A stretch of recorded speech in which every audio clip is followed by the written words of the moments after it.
एक टीचर का एक स्टूडेंट के साथ अफेयर चल रहा है, ऐसे एक अफवाह फैल जाती है। टीचर की वाइफ भी उस पर शक करने लग गई और इस वजह से उनमें दूरियां बढ़ जाती है।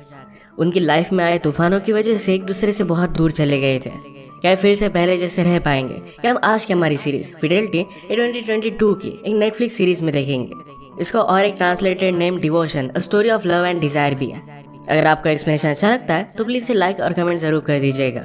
अब बिना किसी देरी के एक्सप्लेनेशन स्टार्ट करते हैं। सीरीज स्टार्ट होती है और हम हमारी मेन कैरेक्टर मार्गरेटा को देखते हैं, जो एक प्रॉपर्टी एजेंट थी। वो अपने क्लाइंट्स को एक बहुत ही ब्यूटीफुल सा घर दिखा रही थी, पर उन्हें उतना ज्यादा पसंद नहीं आता। मार्गरेटा का इस हाउस के लिए एक विजन था, उसे एक सर्टन टाइप से इसे बनाना था, पर उसके क्लाइंट इसे तोड़ने वाले थे। ये उन्हें समझाने की कोशिश करती है, पर वो समझते नहीं। वहाँ पर और एक क्लाइंट एक घर देखने के लिए आ जाता है, जिसका नाम है कार्लो। वो कहती है कि इस क्लाइंट के जाने के बाद मैं आपको टूर दे सकती हूँ, पर कार्लो कहता है कि मुझे अर्जेंट है, मुझे बाद में टाइम नहीं है। हाउस देखकर जब एक क्लाइंट चला गया तो कार्लो और मार्गरेटा दोनों इंटीमेट होने लग गए। एक्चुअल में ये दोनों हस्बैंड वाइफ है। नेक्स्ट सीन में हम देखते हैं कि कार्लो यूनिवर्सिटी में टीच कर रहा था। वो एक राइटर है और स्टूडेंट को अपनी बुक कैसे लिखते हैं ये वो सिखा रहा था। वो अपने जॉब को बहुत ही सीरियसली लेता था और प्रैक्टिकल एक्सरसाइज के थ्रू सब लोगों को सब कुछ चीजें सिखाया करता था। हर एक स्टूडेंट के साथ उसे 1-to-1 सेशन भी चलते रहते थे। मार्गरेटा को लेग पेन है और इसी वजह से उसे थेरेपी के लिए जाना पड़ता है। उसका मस्यूस आज चेंज हो गया था। इसका नाम है आंड्रे, जो बहुत ही हैंडसम था। आंड्रे ने उसे कहा कि तुम्हें यहाँ पर पेन महसूस हो रहा है, पर इसका रीजन कुछ अलग ही है। तुम बहुत स्ट्रेस लेती हो। कार्लो की एक स्टूडेंट थी जिसका नाम था सोफिया। सोफिया ने राइट कर उसे रिव्यू के लिए दिया हुआ था। उसने पूछा कि आपको मेरी राइटिंग कैसी लगी। कार्लो कहता है कि तुमने बहुत कॉम्प्लेक्स लिखा है, तुम्हें सिंपल चीजें लिखनी चाहिए, जो तुम्हारे दिल को रेजोनेट करे, ऐसा ही तुम्हें कुछ लिखना चाहिए। ये बताते हुए उसने उसके पीठ पर हाथ रखा था। उसे सॉरी कहता है। सोफिया ने कहा कि आपको सॉरी कहने की कोई भी जरूरत नहीं है। सोफिया उसे लाइक करने लग गई थी। घर पर आने के बाद मार्गरेटा और कार्लो उस हाउस के बारे में बात करते हैं। मार्गरेटा को बहुत पसंद आया था। उसे लगता है कि उस हाउस को एक स्पेशल सा कैरेक्टर है जो बाकी हाउसेस में नहीं होता। वो रात में इस बारे में बहुत सोचता है और अपने नॉवेल पर काम करने लग गया। अपनी फर्स्ट बुक पब्लिश किए हुए उसे 4 साल हो चुके थे और सेकंड कंप्लीट करने के लिए वो जरा स्ट्रगल कर रहा था। अगले दिन कार्लो और मार्गरेटा के पेरेंट्स के मिलने का प्लान था, तो मार्गरेटा अपनी मदर को लेकर आती है। कार्लो के फादर ने मार्गरेटा से पूछा कि तुम्हारा लेग पेन कैसा है। ये सिचुएशन तुम्हारी कार्लो की वजह से हुई थी। सोफिया ने कहा कि मैंने जब उसे फर्स्ट टाइम देखा था तो मैं उसे फॉलो कर रही थी और इसी वजह से मुझे जरा चोट आ गई। अपने मैरिज में वो बहुत खुश थी और थोड़ा सा लेग पेन उसे बड़ी डील नहीं लगती। बातें करते करते उस घर के बारे में डिस्कशन स्टार्ट हुआ। कार्लो के फादर ने कहा कि मैं तुम्हें हेल्प कर सकता हूँ, पर कार्लो कोई भी हेल्प नहीं चाहता। कार्लो के फादर उसे लूजर ही समझते थे, जो बात उसे अच्छी नहीं लगती। घर आते वक्त कार्लो कहता है कि हमें उस हाउस को बाय कर लेना चाहिए। मार्गरेटा ने कहा कि तुम तो अपने फादर से पैसे नहीं लेने वाले। कार्लो कहता है कि मैं अपनी बुक को कंप्लीट करूंगा, उसके कॉन्ट्रैक्ट के जो पैसे आएंगे उसे हम बाय कर सकेंगे। इसके लिए दोनों बहुत खुश थे। नेक्स्ट सीन में कार्लो और सोफिया का 1-to-1 सेशन चल रहा था। कार्लो सोफिया से कहता है कि अपना नॉवेल लिखते हो तुम्हें कुछ करेज दिखाना चाहिए, अपने अंदर की फीलिंग्स तुम्हें बाहर निकालनी चाहिए। अपना फर्स्ट नॉवेल लिखते हुए भी वो स्टक हो गया था और मार्गरेटा से उसे प्यार हो गया और इसमें उसने पूरा नॉवेल लिख डाला था। सोफिया कहती मेरी राइटिंग बहुत ही पर्सनल है, अगर आप आपकी सेकंड बुक की राइटिंग मुझे दिखाओगे तो मैं भी अपना वर्क शेयर करूंगी।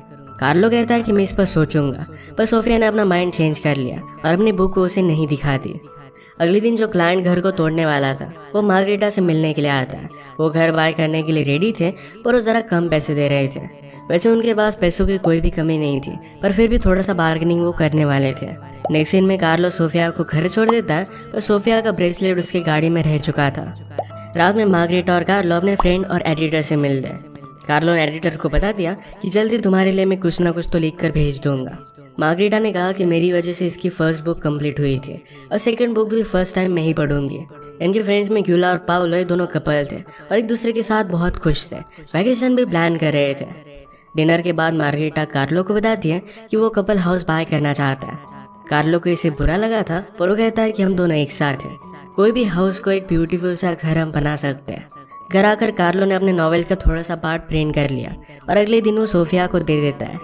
मार्गरेटा आज जब मसाज के लिए आई थी तो उसे बहुत अच्छा लगता है। उसने जाकर उस हाउस का फॉर सेल का साइन निकाल लिया। उसने डिसाइड कर लिया था कि वही उस हाउस को बाय करेगी। कार्लो की क्लास में सब लोग अपनी ऑटोबायोग्राफी पर काम कर रहे थे। अचानक से सोफिया वहां से उठकर चली जाती है। वो बाथरूम में जाकर रोने लग गई। कार्लो उसके पीछे पीछे गया, उसे रोता देख उसे वो सहारा देता है। उन दोनों को एक लड़के ने करीब देख लिया और इसकी वो कंप्लेंट कर देती है। कार्लो और सोफिया दोनों एक ही चीज बताते हैं कि उन दोनों के बीच में कुछ भी नहीं हुआ। सोफिया कहती है कि रोते रोते मुझे चक्कर आ गई थी और कार्लो ने मुझे उठने में हेल्प कर दी। कार्लो जब घर आया तो मार्गरेटा ने उसके लिए डिनर बनाया था। आज जो भी हुआ था इस सब के बारे में कार्लो मार्गरेटा को बता देता है। मार्गरेटा इस बात से अपसेट हो गई। उसे हाउस के बारे में बताने वाली थी पर अब कुछ भी बताती नहीं। रात में उसे नींद नहीं आती। उसने कार्लो से पूछा कि क्या तुम हैप्पी हो। कार्लो कहता है कि ऑफ कोर्स मैं हैप्पी हूँ। मार्गरेटा पूछती कि उस लड़की का नाम क्या था, क्या तुम्हें वो अच्छी लगती है। कार्लो कहता कि क्या तुम जेलस हो रही हो, हम दोनों के बीच में कुछ भी नहीं हुआ था। वो फिर मार्गरेटा के करीब आ गया और ये दोनों इंटीमेट हो गए। रात में मार्गरेटा सोफिया की राइटिंग देखती है। उसे लगा कि सोफिया राइटिंग में कार्लो की बात कर रही थी। अगले दिन काम पर आने के बाद मार्गरेटा की फ्रेंड ने उसे पूछा कि वो कपल हाउस बाय करने वाला था, उनका क्या हुआ। मार्गरेटा कहती कि अब वो इंटरेस्टेड नहीं है, वो अभी वो हाउस पाना चाहती थी। आज सोफिया रास्ते से गुजरते वक्त अचानक से बहुत डिस्टर्ब हो जाती है। वो घर पर आई और उसने लिखना स्टार्ट कर दिया। मार्गरेटा ने सोफिया को सोशल मीडिया पर स्टॉक किया। सोफिया कार्लो को मैसेज करती है और कहती है कि मुझे तुम्हारी हेल्प चाहिए, मुझे तुमसे मिलना है। कार्लो इस टेक्स्ट को इग्नोर कर देता है। घर पर आने के बाद मार्गरेटा अच्छे से रेडी हो गई और कार्लो से कहती है कि आज रात हम कहीं पर बाहर चलते हैं। डिनर करते हो तो कार्लो को हाउस के बारे में बता देती है। उसने कहा कि जब कोई भी बाय नहीं करेगा तो ओनर अपने हाउस का प्राइस कम कर देगा, तो हम बाय कर सकेंगे। कार्लो को इस तरीके से मार्गरेटा का बिहेवियर बहुत ही अट्रैक्टिव लगता है। वो बाथरूम चली गई और कार्लो भी उसके साथ जाता है और वहीं पर वो दोनों इंटीमेट हो जाते हैं। एक आदमी ने वहां पर उन्हें पकड़ लिया और दोनों को बहुत एम्बैरस लगता है, पर ये दोनों बहुत हंसते हैं। इनकी इवनिंग बहुत ही अच्छी चल रही थी। तभी सोफिया का कार्लो को कॉल आ जाता है। मार्गरेटा ने इसे स्पीकर पर रखा। सोफिया ने कहा कि मैं आपसे मिलना चाहती थी, मैंने मैसेज भी किए। कार्लो कहता है कि मैं मेरी वाइफ के साथ हूँ और फोन स्पीकर पर है, हम दोनों बाद में बात करेंगे। मार्गरेटा इस बात से गुस्सा होकर उसने कार को स्टॉप करने के लिए कहा। वो कहती है कि अगर तुम दोनों के बीच में कुछ भी चल नहीं रहा तो फोन की स्पीकर पर होने की बात तुमने उसे क्यों कही। कार्लो कहता है कि सचमुच में हम दोनों के बीच में कुछ भी चल नहीं रहा, वो एक टीनेजर है, वो कभी भी कॉल कर सकती है। घर आने पर वे मार्गरेटा पूछ रही थी कि उस दिन बाथरूम में हुआ क्या। कार्लो कहता है कि तुम्हें बिलीव कराने के लिए मैं क्या करूं। मार्गरेटा कहती है कि मुझे पता नहीं है। अगले दिन कार्लो के जाने के बाद मार्गरेटा ने पूरे हाउस को चेक किया। क्लास में सोफिया कार्लो को इस तरीके से कॉल करने के लिए सॉरी कहती है। कार्लो ने कहा कि तुम्हें कोई भी एडवाइस की जरूरत नहीं है। सोफिया ने कहा कि मुझे तुमसे एडवाइस चाहिए, हम दोनों के बीच में जो भी है ये चेंज नहीं होना चाहिए। मार्गरेटा डायरेक्टली कॉलेज में आ गई। उसने बाथरूम देखा तो कार्लो और सोफिया को एक साथ इमेजिन कर दिया। कार्लो सोफिया को कहता है कि तुम्हें इंडिपेंडेंट होना चाहिए और उसे भेज देता है। सोफिया को कार्लो के साथ अकेला बाहर निकलता हुआ मार्गरेटा ने देख लिया। उसे कहती कि तुम अपने मेडिकेशन घर पर भूल गए थे और यही मैं देने के लिए आई। उसे सबके सामने किस करे थे और वहां से चली गई। मसाज देते वक्त एंड्रे ने कहा कि थिंकिंग करना छोड़ दो। मार्गरेटा कहती मैं छोड़ नहीं पाती। एंड्रे उसके पास आ गया और कहता है कि सिर्फ इस मोमेंट पर कॉन्सेंट्रेट करो। नेक्स्ट सीन में हम देखते हैं कि कार्लो मार्गरेटा के मदर से मिलने के लिए आया था। एक्चुअल में हमेशा एक दूसरे से मिलते रहते थे। वो उनसे बुक्स की रिकमेंडेशन लेता था। अगर उसे कोई भी प्रॉब्लम हो तो उनसे वो बात करता। आज भी वो समझ गई थी कि कार्लो को उनसे कुछ बात करने, पर कार्लो बात नहीं करता। आज रात मार्गरेटा अपने फ्रेंड की पेंटिंग की एग्जीबिशन में आई हुई थी। एक पेंटिंग जब वो देख रही थी तो उसके पास एक आदमी आ गया। इसका नाम था फेडरासियो। उसने कहा कि तुम भी इस पेंटिंग की तरह हम सब लोगों के बीच में हो, पर फिर भी हम सबसे बहुत ही डिस्टिंक्ट हो। दोनों का एक दूसरे की कन्वर्सेशन बहुत ही अच्छी लगी थी। सेल्समैन यहाँ पर आने के बाद मार्गरेटा को पता चला कि पेंटिंग एक्चुअल में फेडरासियो की है। घूमते घूमते उसे अपनी फ्रेंड की आवाज आई। फ्रेंड जिसका नाम है ग्यूला, उसका अपने हस्बैंड पाओलो के साथ झगड़ा चल रहा था क्योंकि ग्यूला ने उस पर चीट किया था। इसके बारे में वो कार्लो को बताती है। कार्लो ने कहा कि हम दोनों गेस भी नहीं कर सकते थे कि इन दोनों में इतनी प्रॉब्लम चल रही है। अगले दिन मार्गरेटा ने सोफिया का पीछा किया। उसे कहती कि मुझे तुमसे बात करनी है। उसे उस दिन के बारे में पूछती है तो सोफिया कहती कि कार्लो ने आपको जो बताया वही सब कुछ सच है।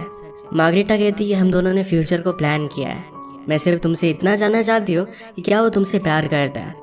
सोफिया कहती कि ऐसा कुछ भी नहीं है, उसे अपनी लाइफ से जो भी चाहिए ये सब कुछ वो पा चुका है। मार्गरेटा कन्विंस नहीं थी और वो डायरेक्टली सोफिया के घर पर आके वो कहती कि मैं एक एजेंट हूँ और इस वजह से सोफिया की रूममेट उसे अंदर आने देती है। घर में मार्गरेटा को कार्लो की सेकंड बुक मिल जाती है। उसने कार्लो ने सोफिया को लिखा था कि मैं सिर्फ ये तुम्हें ही रीड करने दे रहा हूँ। मार्गरेटा को इस बात से बहुत बुरा लगा। फर्स्ट नॉवेल लिखने के बाद मार्गरेटा को उसने फर्स्ट टाइम दिखाया हुआ था, उसी की वजह से वो कंप्लीट कर पाया था। वो समझ जाती है कि कार्लो सोफिया को बहुत लाइक करता है। इस बात से उसका दिल टूट गया। सोफिया कार्लो को बताती कि तुम्हारी वाइफ ने मुझसे बात की, अब मैं यहाँ पर नहीं रहना चाहती। वो ट्रेन लेकर फिर से अपनी सिटी में जा रही थी। कार्लो उसे रोकने के लिए आ गया। सोफिया कहती कि हम दोनों के बीच में जो भी हुआ था इसके बारे में मैंने उससे कुछ भी नहीं कहा। इसका मतलब है बाथरूम में सोफिया और कार्लो के बीच में कुछ हुआ था। कार्लो कहता है कि तुम्हें अपने ड्रीम्स को इस तरीके से छोड़कर नहीं जाना चाहिए। सोफिया कहती कि क्या सिर्फ इसी वजह से तुम मुझे रोकने के लिए आए।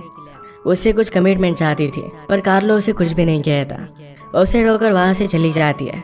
घर आने पर कार्लो ने मार्गरेटा से कहा कि तुम इस तरीके से सोफिया से बात कैसे कर सकती हो। सोफिया तो हार्ट ब्रोकन थी। इस वजह से कार्लो से बहुत बड़ा झगड़ा कर वहां से चली जाती है। वो अपने मदर के पास आ गए। मदर घर को साफ कर रही थी। कुछ बॉक्सेस थे जिसमें मार्गरेटा की पुरानी चीजें हैं जिसे ले जाने के लिए वो कह देती है। आज रात कार्लो पावलो से मिला। पावलो की वाइफ ग्यूला ने उस पर चीट किया था तो उनमें प्रॉब्लम चल रहे थे, पर बहुत दिनों के बाद वो दोनों फिर से मिले और इंटीमेट हो गए। पावलो फिर से ग्यूला के साथ ही रहना चाहता था। वो कार्लो से कहता कि किसी पर चीट करना बहुत ही घटिया चीज है। रात में कार्लो और मार्गरेटा एक दूसरे को बहुत ही मिस कर रहे थे। दोनों ऑनलाइन थे पर फिर भी एक दूसरे को मैसेज नहीं करते। अगले दिन मार्गरेटा जब काम पर आए तो उसकी फ्रेंड को पता चल गया था कि हाउस के साथ मार्गरेटा ने क्या किया है। इस बात से वो बहुत ही गुस्सा हो गए। मार्गरेटा ने उसे सॉरी कहा और सब कुछ ठीक करने वाली थी। वो अपने फ्रेंड ग्यूला से मिलने के लिए आती है। मार्गरेटा ने कहा कि तुम्हारे साथ ये सब चल रहा था, तुमने मुझे कुछ भी बताया नहीं। ग्यूला ने कहा कि इस तरीके से चीट करना मुझे बहुत ही गिल्टी लग रहा था। मेरे और पावलो के बीच में कुछ प्रॉब्लम चल रहे थे और इसी वजह से मैं ज़रा डिस्टर्ब थी। तभी उस लड़के से मैं मिली। उसे उसके साथ बहुत ही अच्छा लगता, पर वो प्यार तो पावलो के साथ ही कर दिया। उसने जो भी किया इसके लिए उसे बहुत ही गिल्टी लग रहा था। आज मसाज लेते वक्त मार्गरेटा एंड्रयू को और भी पास से मसाज देने के लिए कहती है। घर जाते वक्त एंड्रयू से लिफ्ट ऑफर करता है पर मार्गरेटा ने मना कर दिया। नेक्स्ट सीन में हम देखते हैं कि सोफिया कार्लो के पास वापस आ गई थी। सोफिया ने कहा कि तुम्हारी नॉवेल पढ़ने के बाद मुझे बहुत इंस्पिरेशन मिली। तुम्हारे वर्ड्स में दर्द है। अपनी स्टोरी बताने के लिए उसे वर्ड्स मिल नहीं रहे थे। कार्लो कहता है कि और इंस्पिरेशन के लिए हम बुक स्टोर में चलते हैं। बुक स्टोर में कार्लो का एडिटर उन्हें देख लेता है।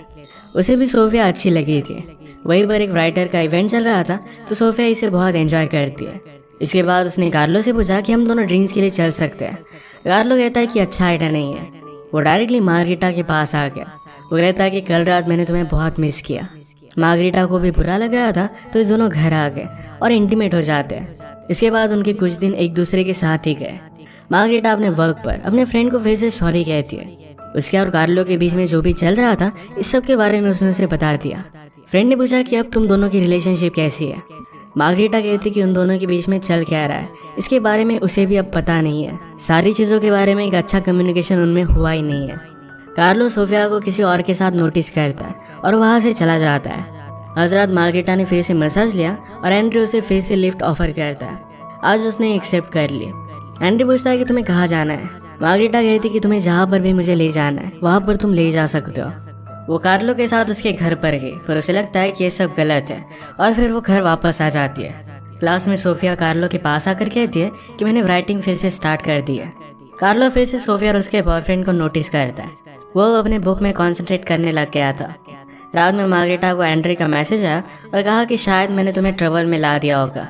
मार्गरेटा कहती कि तुमने कुछ भी किया नहीं। कार्लो भी सोफिया के फोटोज देखता है। उसे रात में सोफिया का ही सपना आता है। मार्गरेटा ने इस सपने के बारे में पूछा क्योंकि कार्लो चिल्ला रहा था पर वो कुछ भी बताता नहीं। वो मार्गरेटा को उसके बॉक्सेस ओपन करने के लिए हेल्प करना चाहता था और मार्गरेटा कहती कि मुझे अपना स्पेस चाहिए। अपनी सब पुरानी चीजें उसने देखी तो इसमें उसके आर्किटेक्चर की डिग्री उसे मिलती है। उसे बुरा लगता है कि आर्किटेक्चर की डिग्री होने के बावजूद वो सिर्फ हाउसेस सेल कर रही है। इन सब चीज़ों में उसे अपने फादर के लेटर मिलते हैं। उसे पता चला कि उसके फादर का किसी और लड़के के साथ बहुत सालों तक अफेयर चल रहा था। वो इस बात से बहुत अपसेट हो गई थी। वो कार्लो को ये बात बताती है तो कार्लो उसे सपोर्ट देता है। मार्गरेटा ने कहा कि मुझे ये सब मदर को क्या बताना चाहिए। कार्लो कहता है कि इस बात को बहुत टाइम गुजर चुका है, अब कुछ भी फर्क नहीं पड़ने वाला। मार्गरेटा बहुत ही कंफ्यूज थी। कार्लो कहता है कि चलो आज फ्रेंड के साथ डिनर करते हैं। फ्रेंड्स उनकी फर्स्ट डेट कैसी थी इसके बारे में बात कर रहे थे। कार्लो ने भी अपने फर्स्ट डेट के बारे में कहा। मार्गरेटा ने कहा कि वहाँ के रेस्टोरेंट का खाना मुझे अच्छा नहीं लगा था पर फिर भी मैंने तुम्हारे लिए अच्छा कहा था। अपनी पुरानी बातें याद कर ग्यूला को बहुत ही बुरा लगता है। उसने पावलो को वैसे सॉरी कहा। ये सब सुनने के बाद मार्गरेटा और भी ज़्यादा डिस्टर्ब हो गई थी। वो कार्लो से कहती है हम हमेशा प्रिटेंड करते रहते हैं कि हम बहुत ही हैप्पी कपल हैं पर कभी भी ऐसा होता नहीं है। मैंने 5 सालों से सिर्फ तुम्हारे बारे में सोचा है, तुम्हें सपोर्ट किया है और एक दिन उठकर तुम 20 साल की लड़की के साथ अफेयर कर लेते हो। कार्लो फिर से कहता है कि वो सिर्फ एक मिसअंडरस्टैंडिंग थी। मार्गरेटा ने कहा कि तुम एक बहुत बड़े सेल्फिश आदमी हो, और वहां से वो चली गई। नेक्स्ट डे कार्लो ने अपने एडिटर को सब स्टूडेंट से मिलने के लिए बुलाया हुआ था। सब लोग रात में डिनर के लिए जाते हैं। मार्गरेटा अपने मदर से उसके और कार्लो के फाइट के बारे में बात करती है। मदर ने कहा कि तुम्हें जाकर पार्टी में उसे सरप्राइज करना चाहिए, उसे अच्छा लगेगा। इस पार्टी में कार्लो और सोफिया एक दूसरे को देख रहे थे। सोफिया ने उसे मैसेज किया और कहा कि तुम्हें मेरे साथ डांस करना चाहिए। कार्लो कहता है कि सबके सामने हम डांस नहीं कर सकते।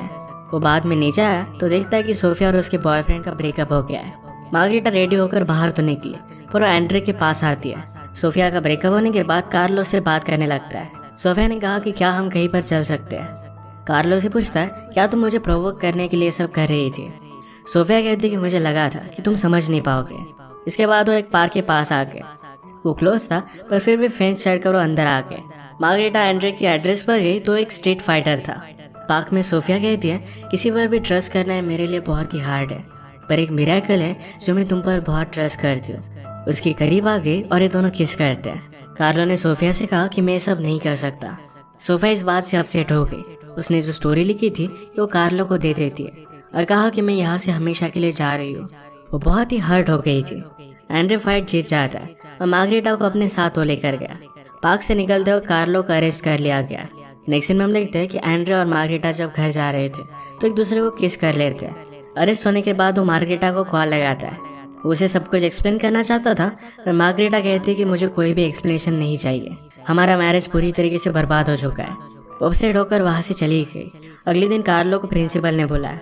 वो कहते कि कल रात तुम सोफिया के साथ थे और इसी वजह से उसे वो फायर कर देते हैं। मार्गरेटा एंड्रे के पास आई और ये दोनों इंटीमेट हो जाते हैं। सोफिया घर आने के बाद उसकी राइटिंग उसके फादर को दिखाती है। जब वो छोटी थी तो एक दिन उसकी मदर उसे ड्राइव के लिए लेकर गई।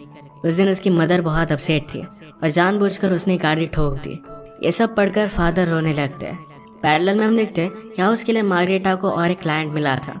उन्हें हाउस बहुत ही पसंद आता है और जिस तरीके से मार्गरेटा को इस हाउस को डिजाइन करना था उसी तरीके से डिजाइन वो मान लेते हैं। सोफिया के फादर ने उससे बात की, कहा कि मुझे हमेशा से पता था, मैं तुम पर वो सब प्रेशर नहीं डालना चाहता था। तुमने ये सब लिखकर बहुत अच्छा किया। फाइनली इस बारे में हम बात कर सकते हैं।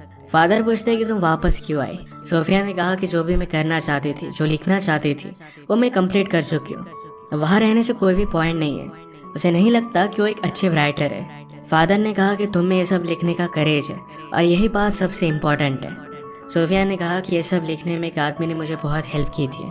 फादर पूछते कि क्या उसी की वजह से तुम यहाँ पर हो। सोफिया कहती कि हम दोनों के बीच में अब कुछ भी नहीं है। फादर कहते कि तो फिर हमारे घर के सामने वो कौन है। सोफिया ने देखा तो कार्लो उसका वेट कर रहा था। ये दोनों एक जगह और बात करने के लिए गए और कार्लो कहता है कि तुम्हारी राइटिंग बहुत ही अच्छी है। सोफिया कहती कि क्या तुम सिर्फ यही बात बताने के लिए यहाँ तक आ गए, तुम कॉल भी कर सकते थे। कार्लो कहता है कि मुझे तुमसे मिलना था। इसके बाद वो दोनों इंटीमेट हो जाते हैं। कार्लो कहता है कि मैं हमेशा तुमसे अट्रैक्टेड था। इस तरीके से हमारे रिलेशनशिप को छुपाने के लिए मैं सॉरी हूँ। रात में मार्गरेटा एंड्रे के साथ थी। वो कहती कि जिस तरीके से तुमने मेरा ख्याल रखा ऐसा किसी ने भी नहीं रखा था। वो दोनों फिर से इंटीमेट हो जाते हैं।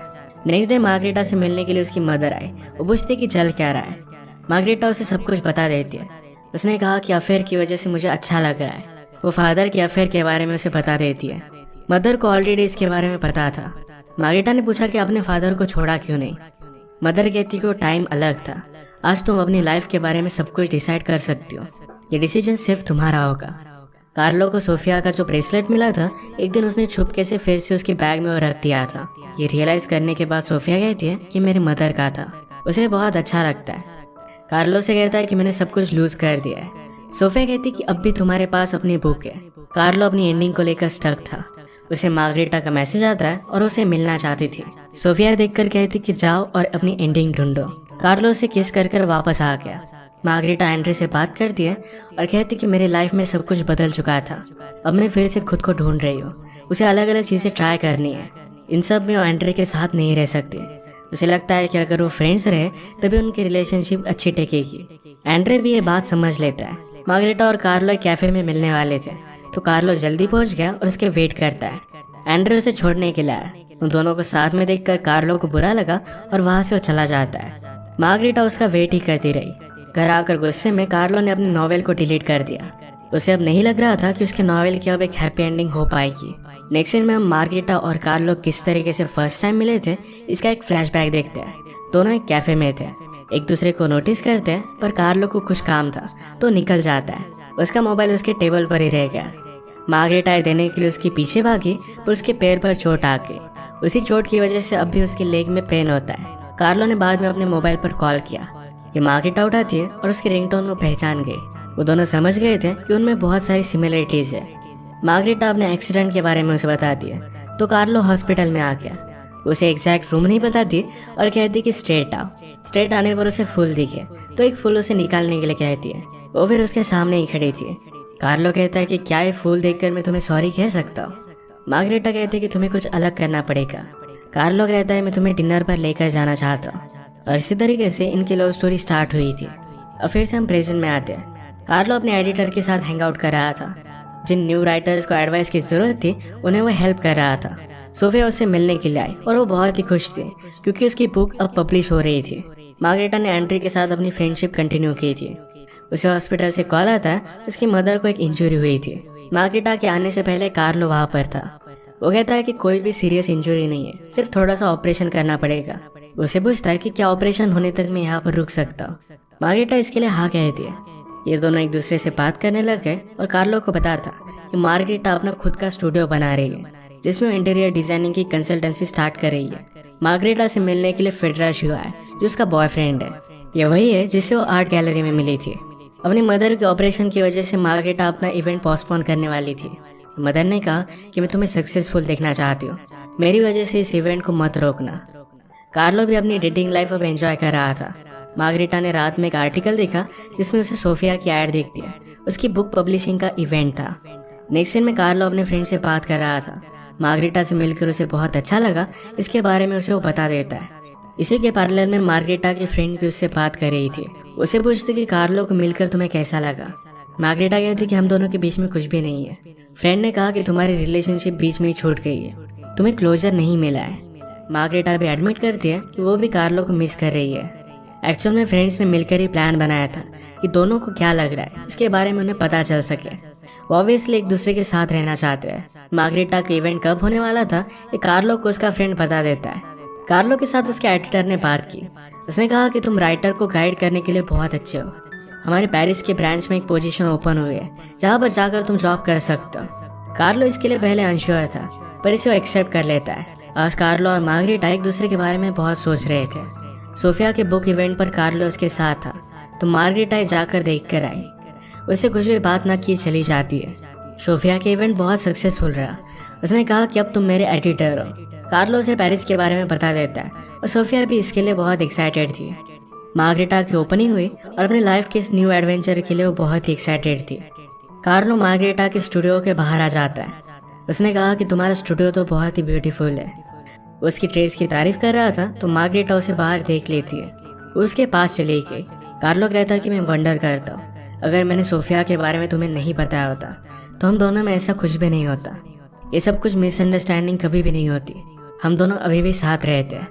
मार्गरेटा कहती कि मैं भी इसके बारे में हमेशा सोचती रहती हूँ।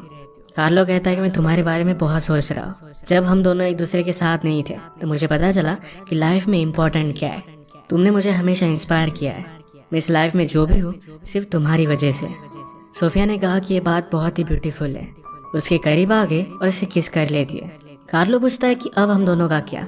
फर्स्ट डेट पर मार्गरेटा ने जैसे उसे कहा था तुम फिगर आउट करो कि आगे हमें क्या करना है, उसी तरीके से इस बार भी वो पता कर चली जाती है। उनकी रिलेशनशिप को फिर से चांस देना चाहती है। कार्लो को सुनकर बहुत अच्छा लगा और दोनों फिर से एक साथ थे। इसी के साथ ये सीरीज एंड हो जाती है। वो हमेशा एक दूसरे के लिए परफेक्ट थे पर सिर्फ थोड़े से अट्रैक्शन की वजह से वो दूसरी चीज़ें एक्सप्लोर करना चाहते थे। वो कुछ भी करे फिर भी उन दोनों को एक दूसरे के पास वापस आना ही है, ये बात उन्होंने रियलाइज़ कर ली थी। अपनी रिलेशनशिप को कंटिन्यू करते हैं। इसी के साथ आज का वीडियो हम खत्म करते हैं। अगर आपका एक्सप्लेनेशन अच्छा लगा तो प्लीज़ इसे लाइक और कमेंट जरूर कर दीजिएगा। मैं बहुत सारी स्टोरीज लेकर आते रहता हूँ तो प्लीज़ चैनल को सब्सक्राइब कर दीजिए और बेल नोटिफिकेशन आइकॉन दबाना मत भूलिएगा। हम फिर से मिलेंगे और एक नए मूवी के साथ। तब तक के लिए थैंक यू और आप अपने आप का ख्याल रखिए।